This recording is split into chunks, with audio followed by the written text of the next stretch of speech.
Assalamualaikum warahmatullahi wabarakatuh. Halo teman-teman semua. Perkenalkan kami dari kelompok 6. Pada video kali ini kami akan membahas materi terkait dengan proses strategi merger pada perusahaan Bank CIMB Niaga. Yang dimana ini adalah laporan minggu pertama dengan dosen pengampu Bapak Fajri Sidik SCMS. Next. Nah, anggota dari kelompok 6 sendiri terdiri dari ketua kelompok yaitu Preti Sukma Pertiwi, ada anggota-anggotanya yaitu Nurfida Aba, Angmusa Fitri, Nurhaliza, Cecilia Sinijia, dan Fitri Ridwan, saya sendiri. Next. Nah, sebelum kita masuk ke materi-materi selanjutnya, mungkin kita harus tahu dulu apa itu Bank CIMB Niaga. Jadi Bank CIMB Niaga merupakan salah satu bank swasta nasional terbesar di Indonesia yang bergerak di bidang jasa keuangan dan perbankan.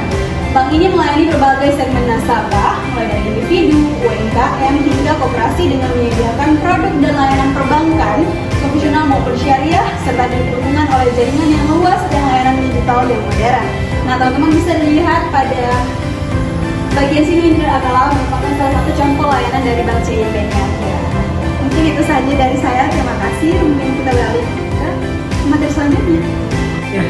Ya baik, teman-teman di sini saya akan menjelaskan mengenai proses merger Bank CIMB Niaga, di mana yang terdapat yang pertama ada persetujuan pemegang saham EGMS di tanggal 18 Juli 2008. Nah, pada tahap pertama ini merger belum terjadi secara hukum, tetapi kedua bank sudah mendapatkan persetujuan resmi dari pemegang saham, di mana persetujuan ini penting karena merger itu merupakan keputusan strategis besar yang harus disetujui pemilik perusahaan.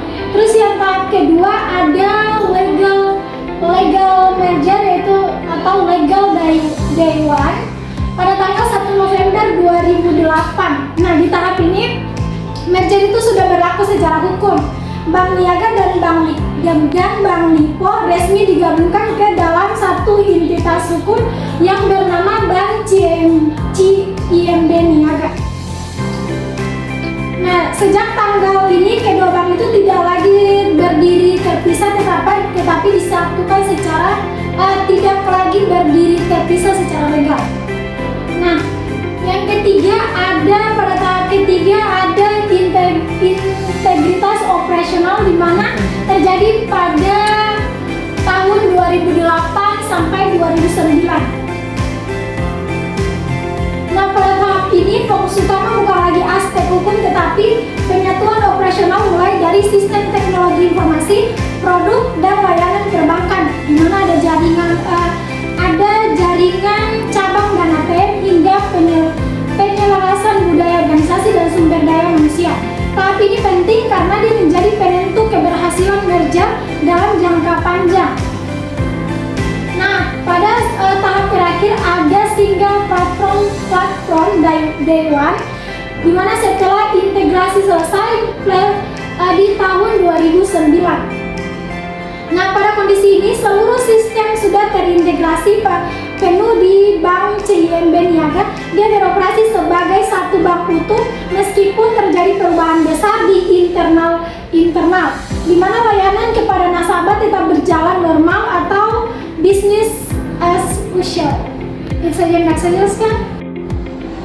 Baik, di sini saya akan menjelaskan terkait dengan strategi merger Bank CIMB Niaga. Dalam merger Bank CIMB Niaga ini terdapat 4 strategi. Yang pertama itu ada kepatuhan terhadap regulasi atau single present policy. Nah, merger dilakukan untuk mematuhi kebijakan tunggal yang kepemilikan tunggal atau single present policy ini karena Bank Indonesia mengeluarkan kebijakan ini sehingga merger dipilih sebagai solusi strategis dibandingkan dengan divestasi. Lanjut, yang kedua ada strategi sinergi atau complementary merger.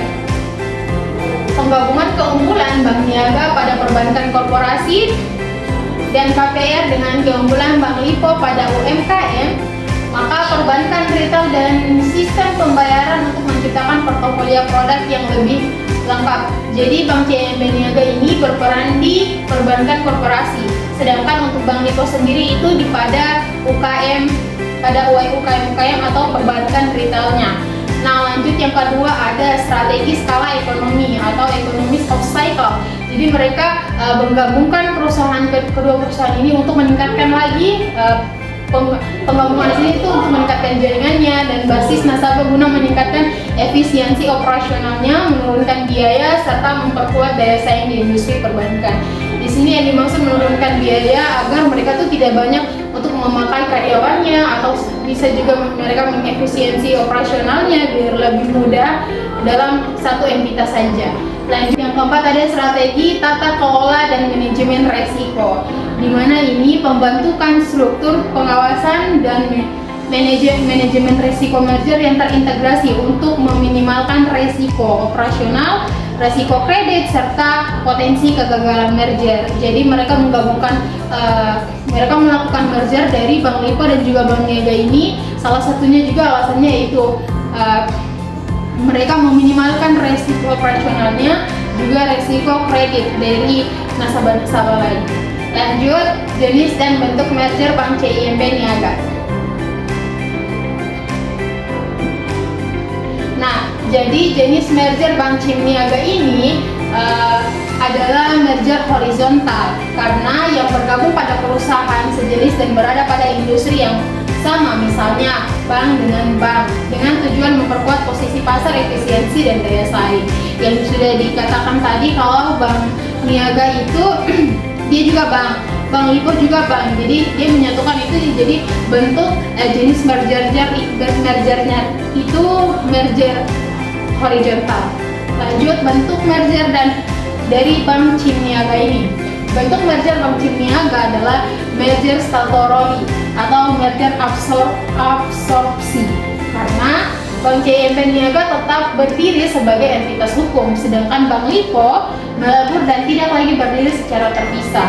Tidak terbentuk perusahaan baru, melainkan salah satu bank menyerap bank lain. Jadi bentuk mergernya itu mereka Bank Lipo ini sudah tidak ada, sudah hilang. Mereka cuma mempertahankan satu bank, yaitu bank mereka menyerap Bank Lipo dan mempertahankan Bank CIMB Niaga. Bentuk merger yang terjadi adalah merger statutory, karena salah satu perusahaan tetap eksis. Yang tadi saya bilang Bank CIMB Niaga, nah, sebagai badan hukum, sedangkan perusahaan lain melebur dengan dalam perusahaan yang bertahan, melebur ke dalam perusahaan yang bertahan. Mungkin itu saja dari saya. Baik, saya akan lanjut, yaitu pada bagian karakteristik dan ukuran perusahaan Bank Niaga dan Bank Lipo sebelum melakukan merger. Nah, jadi Bank Niaga itu dia merupakan bank umum konvensional yang berdiri sejak 26 September 1955 dan dikenal sebagai bank yang inovatif. Bank ini itu dia menjadi pelopor penggunaan ATM pada tahun 1987 serta layanan perbankan daring pada tahun 1991. Jadi sebelum merger, Bank Niaga itu termasuk dalam kategori bank besar nasional dengan fokus utama pada perbankan korporasi dan kredit pemilikan rumah atau KPR. Jadi Bank Niaga itu dia memiliki aset sekitar 60,51 triliun serta posisi yang kuat di industri perbankan Indonesia yang menunjukkan stabilitas dan daya saing perusahaan. Selanjutnya yaitu Bank Lipo.